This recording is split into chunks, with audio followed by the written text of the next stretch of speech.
Today we're going to be doing a Maori myth. It's actually the creation myth, and it centralizes around the two gods, Papa and Rangi.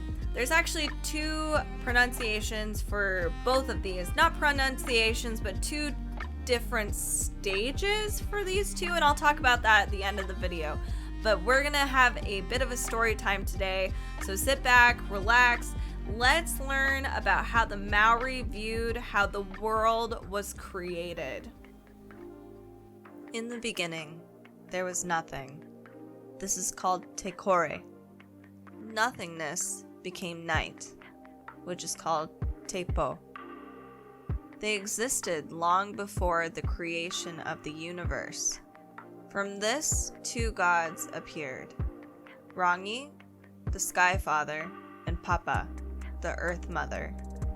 These two became one, and they bore many gods, hundreds in fact. However, in the middle of Papa and Rangi's intertwined bodies, their children were trapped. The gods couldn't move, nor could they see any light. There was no light, and it was impossible to move. The children couldn't escape the tight lock between their parents' loving embrace. The children grew tired of this situation, so they tried to come up with a plan to separate their parents and be free. Originally, too, the god of war suggested that they kill Rangi and Papa. But Tani, the god of the forest, had a different solution. Tani suggested that they make space for themselves by separating their parents. Rangi will be sent up to the heavens, while Papa dwells on earth. The other gods agreed with this plan except for one, Tawiri, the god of the weather. Each of the children would attempt to separate Rangi and Papa. The first to try was Rango, the god of cultivated plants. Although he pushed with all of his might, he was unable to separate the couple. Next to try was Tangaroa, the god of the sea. He too failed, as did Haumea, the god of wild plants and vegetables. And even too, the god of war. Finally, it was time for Tani to try. The god of the forests placed his head on his mother Papa, raised his feet in the air, and pushed upward against his father Rangi. Using all his might, Tani finally separated Rangi and Papa, pushing his father up into the sky and pressing his mother to the earth. Now, as Rangi and Papa separated, the space between them became flooded with light. Various deities and other offspring who had been trapped there scattered into the world. Now, one god, Tawiri, did not approve of the separation of his parents and went with his father. The wind god showed his anger with his brothers by sending storms and winds to batter the earth, causing great destruction to the forest, the sea, the fields. Only the god of war too could resist his brother. But their struggle flooded the earth, leaving only the islands of Polynesia. Heartbroken at being separated from his beloved Papa, Rangi cried. His tears rained down upon the earth from the sky, causing great flooding. In some variations of the story, this caused the gods to flip Papa's body over so Rangi couldn't see his beloved's face. The blood of Papa and Rangi became the red ochre that the god Tani used to fashion a woman and bring her to life. Over time, the offspring of Rangi and Papa multiplied and filled the earth with life. But Rangi still cries from time to time when he misses Papa, and his tears fall as rain, and hers as drops of morning dew. You can see Papa's sighs as she is the earth's mist, as she longs for her beloved Rangi. This is a beautiful story with a lot of imagery and symbolism, as you can probably guess. The Maori people view themselves as actually part of the natural world. Rangi and Papa are locked in an embrace, and it resembles the closeness of two people making love. In fact, that is probably what it is. When they're separated, things are now born between them. This is also a good reflection on how the Maori reflects on the importance of motherhood and nurturing. The gods actually decide to separate the pair, and they send away their father, but they keep their nurturing mother, so she can continuously provide for them. As you may have noticed, the gods that were born between Papa and Rangi are all male.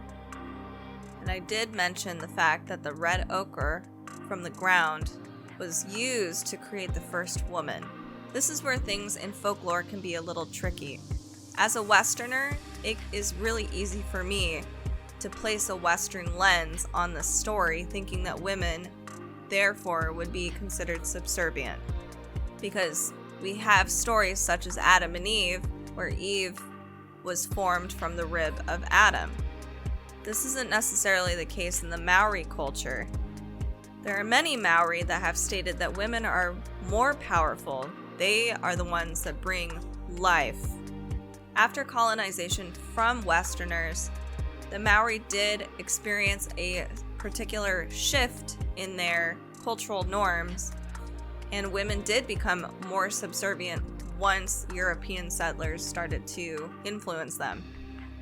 Some strong indicators that show that there was no hierarchy of sexes before colonization is actually in the Maori language.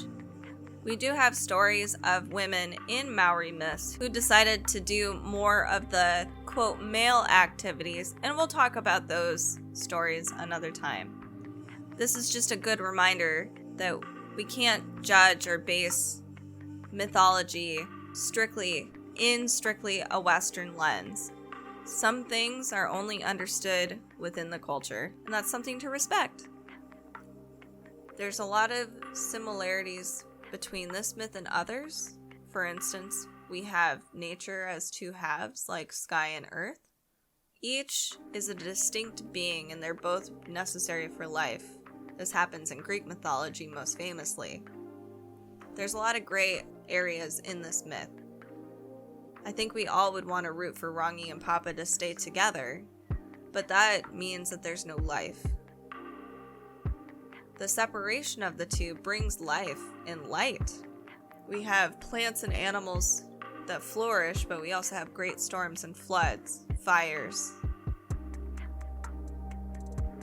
The Maori people still view rain and storms as symbols of anger and tears from the gods. Maori myths have been passed orally from one generation to the next for hundreds of years. This oral tradition still continues among the Maori. The reason why this myth is so beautiful is because not everything is so black and white. There's a lot of good things that can happen from things that might seem bad, like separation. There's some bad things that can happen with things even with unity. It's always something to keep in mind, especially when we're looking at nature.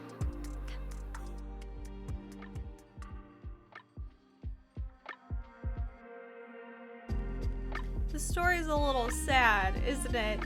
It's sad, but it makes a lot of sense. And honestly, I love the fact that the Maori seem to have a huge connection with the earth and a lot more respect. And that shows in their culture today.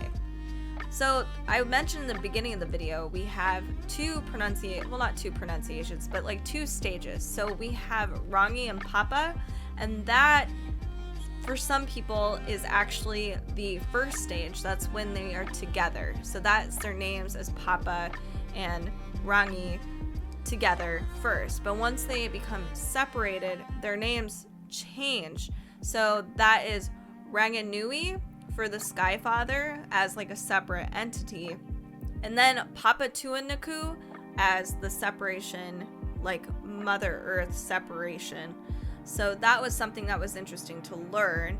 Each place, each individual tribe or clan in the Maori have slight differences in the story, but this story that I told overall is basically the same everywhere. This makes me really want to study more Maori myths. I'm so excited to jump on that whenever we get a chance. But next week we're going to actually be talking about the Japanese goddess of rice and foxes. Her name is Inari. She's very popular. Lots of people love her. I love her. Who doesn't love foxes and rice? Don't leave though. You can continue watching and learn a few more things about other goddesses and heroines from all across the globe. And they're all listed all over here. Also, make sure to follow me on my socials at Kaiti Draws on Instagram, Twitter, TikTok, Facebook, all the things. And on my website, Kaiti Draws. And I'm going to have my shop up soon. Promise this time. All right, see you soon.